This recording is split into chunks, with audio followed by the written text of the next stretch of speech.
Jewish New Year? I mean, it's just going to be a bunch of guys praying. What's the fun in that?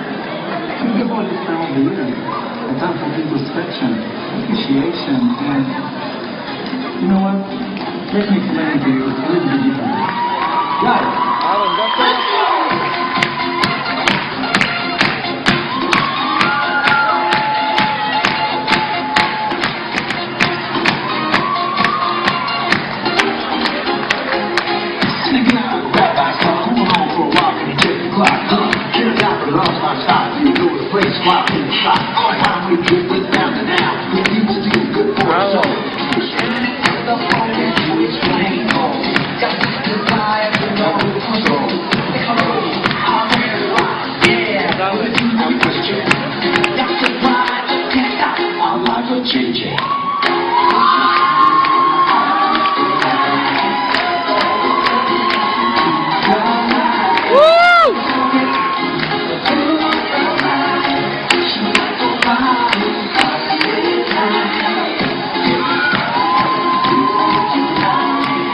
Ya la